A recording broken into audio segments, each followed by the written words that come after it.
I'd been living in Chengdu for so long without really experiencing it, and it was a Japanese scholar who opened my eyes. He flew in from Tokyo, but instead of visiting the wide and narrow lanes or the Wuho Temple, he specifically asked to go to a narrow alley in the western suburbs where not even shared bikes could be parked. That afternoon, standing in a small alley next to a vegetable market, he pointed to a dingy monument and asked me, "Do you Chinese people know that Chengdu is the only city in the world whose urban site has remained unchanged for 2,300 years?" I had walked past that monument 4 or 5 times, but I had never stopped to read it. His name is Matsuda, a scholar of urban history at the University of Tokyo who has devoted his life to studying the evolution of global cities. He has traveled throughout Europe, the Middle East, and South Asia. He shared a set of statistics with me. The vast majority of ancient cities around the world have either been completely destroyed by war and rebuilt on the same site, or have long since been relocated, leaving their old cities as ruins. Rome has been burned and sacked, but its city limits have constantly shifted. The same is true of Athens. Babylon is long gone, and Troy has become a ruins park. Chengdu, however, has not shifted a single inch from its original site for 2,300 years, ever since Zhang Yi built its walls during the Warring States period.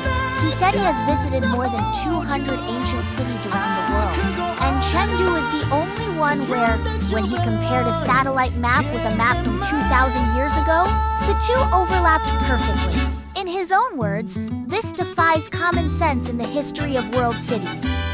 He took me to the Zuma River, which runs through the western suburbs of Chengdu. The river isn't very wide or deep, and residential buildings line its banks. Some people were washing vegetables, others were walking their dogs. It looked like just an ordinary river. He squatted down by the river, cupped his hands to scoop up a handful of water, and then said a few words. "Do you know who built this river?" I said I didn't know. He said it was Li Bing. I was taken aback for a moment. Wasn't Li Bing the one who built the Dujiangyan irrigation system? He explained that Dujiangyan was only part of his work. After completing it, he went on to build this river, the Zuma River, channeling the waters of the Min River through the city. A city water supply system built over 2,000 years ago is still in use today. The water you drink might very well come from this river. Matsuda went on to say that Chengdu has been destroyed at least 6 times in its history. During the Song dynasty, the Mongols invaded and burned it down once. In the late Ming dynasty, Zhang Xianzhong invaded Sichuan and burned it down again, each time resulting in devastating destruction. City walls collapsed, houses were burned to the ground, and the people fled. But what I'm saying is that every single time, Chengdu was rebuilt on the very same foundation. Why? Because as long as the Zuma River flows, the city endures. As long as that river continues to flow, the people of Chengdu will return to its banks, set up shelters, and start anew. A tradition that has continued uninterrupted for 2,300 years. After leaving Zuma River, he took me to Datsi Temple. Located in the heart of Chengdu, Datsi Temple has no admission fee and is open to everyone. The courtyard was filled with people drinking tea, sitting on bamboo chairs, sipping tea from Gaiwan cups, and chatting away. Some were playing chess, some were dozing off, and others were looking at their phones. Matsuda pointed to the people drinking tea and said, "Look, this is Chengdu."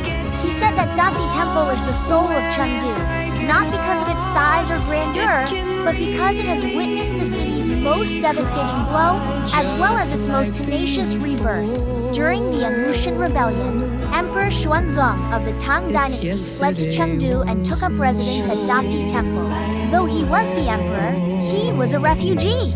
He brought with him not only himself, but also a group of top painters and artisans who had escaped from Chang'an. These artists brought the finest mural techniques of the High Tang period to Chengdu, and the murals preserved at Datsi Temple represent the most extensive collection of original Tang Dynasty murals in all of China. Just imagine the scene. The emperor fleeing, the painters in exile, the nation on the brink of collapse. Yet the lines and colors they left on the temple walls remain there to this day, more than 1,000 years later. Matsuda said something I still remember to this day. What sets Chengdu apart is that it never puts its history on a pedestal for display. Instead, it weaves history into everyday life.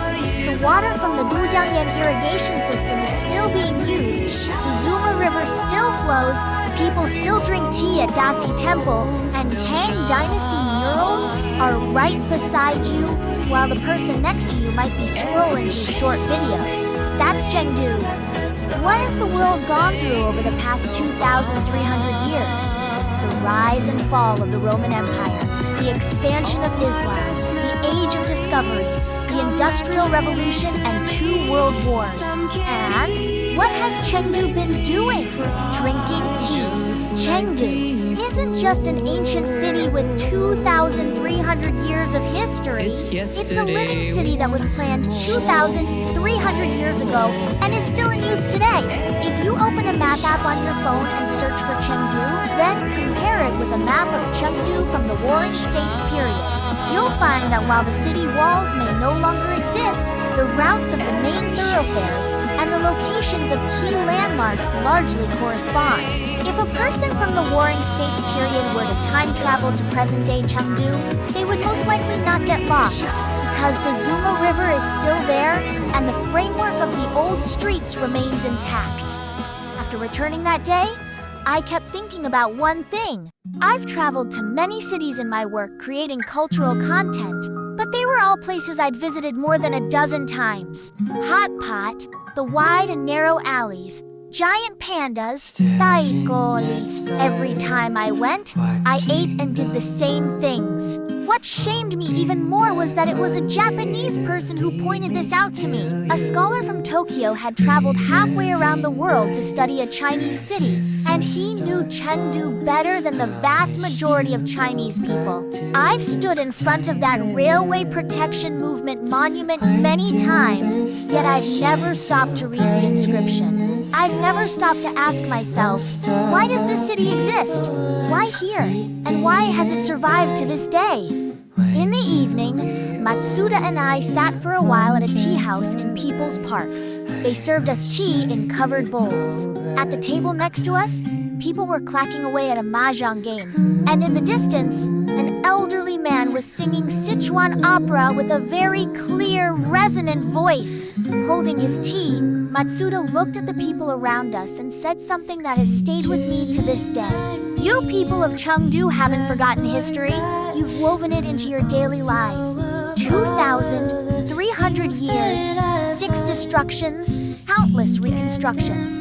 City walls can be torn down, houses can be burned to the ground, but as long as the waters of the Zuma River keep flowing, the people of Chengdu will return to its banks to start anew. It's not some grand philosophy, it's simply living, simply drinking tea every day. Those 2,300 years aren't just Chengdu's age, they're a contract this city has signed with this land. No matter how devastated it becomes, I'll still be here. I won't disappear.